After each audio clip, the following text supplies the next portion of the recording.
Hello everyone, in this video I'm going to talk about why you need a team in CS2. The first reason you need a team in CS2 is because you'll be more motivated to play and to improve and practice. So if you don't have a team and you're just playing faces or whatever, you're trying to do your best, you're trying to improve, but you don't have a team, right? You're just playing solo or with some friends on face, like duo, trio, whatever. You will feel way less motivated to play and to improve than you would if you were in a team. Because when you're in a team, you constantly have to play with other people for the purpose of improving. So it's going to be really the mentality of improving all the time. You're not really going to play for fun, you're not really going to slack off that much. You're going to have a routine with your team most likely. And you're going to also need to have an individual routine if you're in a team, because the team will require you to improve individually as well, and the players in the team will kind of be pushing each other in a way, because if somebody is improving and he starts getting really good but the others are behind, they'll see like, this guy is really good, he became much better than us, what does he do? Let's ask him like how he practices, what he's doing, can we do the same, can we improve as much as he did? Because if he improves this much, it means we can also do it, and we can become much better if we also improve this much. So it's going to be that environment of everyone constantly wanting to improve, and you'll be always playing, so you cannot slack off for 1 week, not playing that much, not doing anything, just. And for me personally, when I don't have a team, I don't even feel motivated to play that much, or to watch demos, or to play faces. I don't feel motivated for anything, because it just seems pointless in a way to me, because what am I improving for?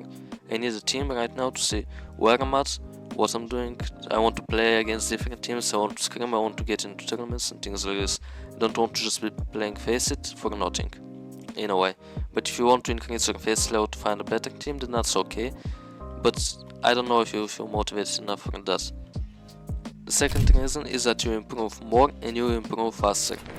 Again, one of the reasons for that is because you'll be playing consistently, like you'll be playing scrims with your team, you'll be playing against better players, hopefully in those scrims. Like, if you're playing against worse players in scrims, there isn't that much of a point, you're not going to improve as much as if you played against better players. So you'll most likely be playing against better players of higher level or higher EVO, or in general higher team abilities. And it's going to be more difficult at first, but then you're going to get used to playing against more higher level competition, and you're going to learn from your mistakes, because it's way easier to learn from mistakes and see what's wrong and what's right when you're playing scrims than if you just play face it. Because in face it, you can pretty much do anything and it's not going to look that wrong, and it's going to look like it's working. But when you try the same things in scrims, you're going to get punished, somebody is going to counter you really hard, or some mistake that you didn't even think about is going to show up, like a response to some player or something like that, or how you respond to strats, how you hold sides on city, things like this will start showing up. Because in face it, you're not really going to play against coordinated teams, and you're not going to see how to react against the executes. But in scrims, the enemy team will be executing a lot of the time, and you'll see how you act in these kind of situations. That's just an example. There will be many other situations that cannot occur in FACEIT but will occur in scrims, and you see what mistakes you are making and you find reactions to those things. The next reason is because you learn about every team aspect. So if you're just playing FACEIT and you're not really in a team, you're just playing with friends, whatever, you're not going to learn the things that you need to know in a team.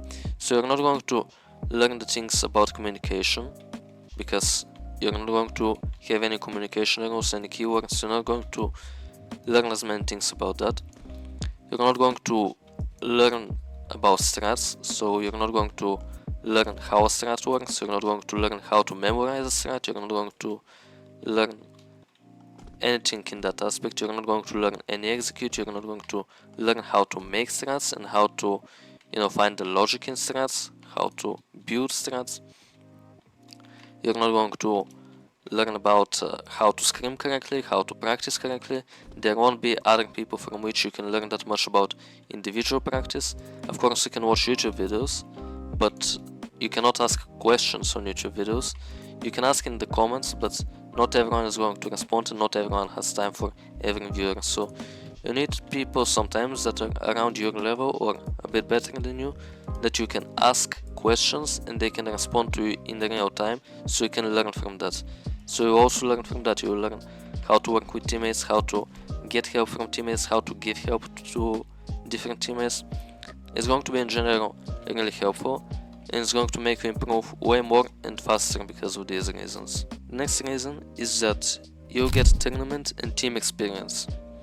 So getting team experience will just teach you things that you don't even realize you have learned. Like some things will just become second nature, like different communication rules will just become second nature, how to play with your teammates will become second nature, that you need to flash for them, they need to flash for you, like team play, going in, trading, doing things together.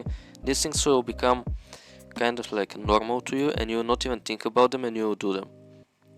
And the tournament experience is something very important, because the first time you're playing tournaments you will feel very nervous and very anxious. You're going to feel stressed out, you might be shaking just a little bit, or you might be like, I don't know, really anxious, things like this, stressed.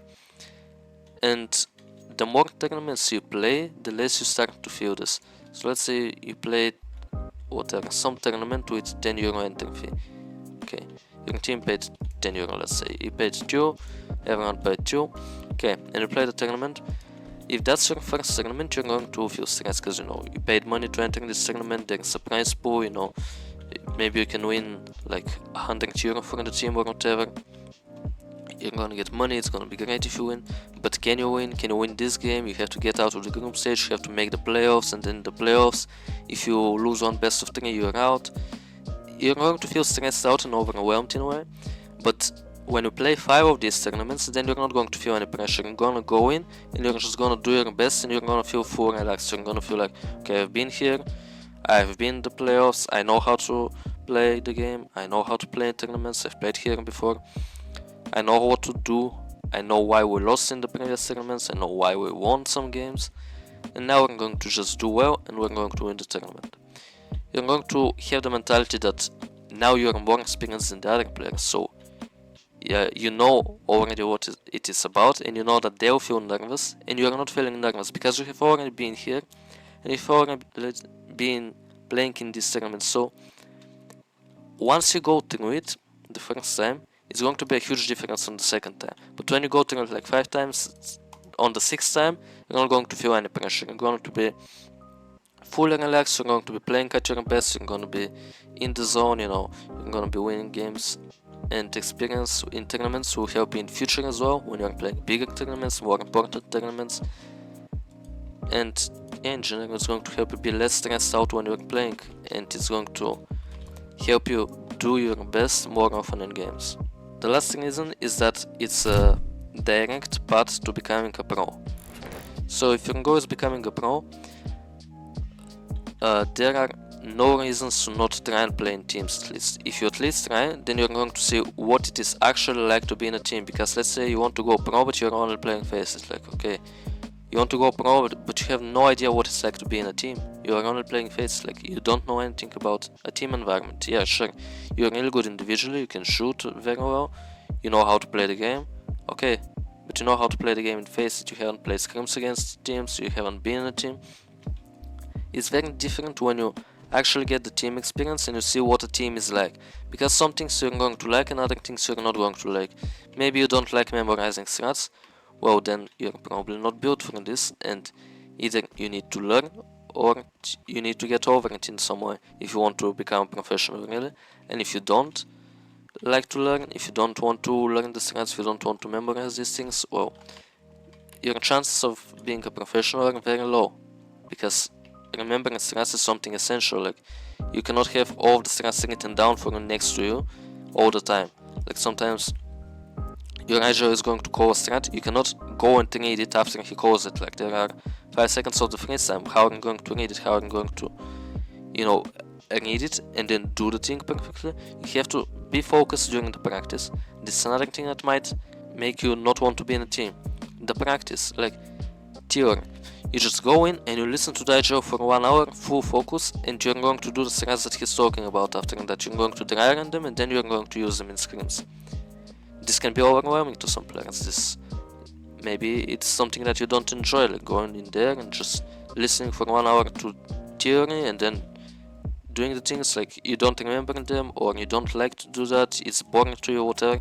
If it's boring to you, then you'll not become a professional player, because every single professional team does these steering sessions where they just goes in with the coach and they talk about the map to the players, and all of them together understand the map, they create a map philosophy, they create strats, they learn the strats, and then they do the strats in actual scrims.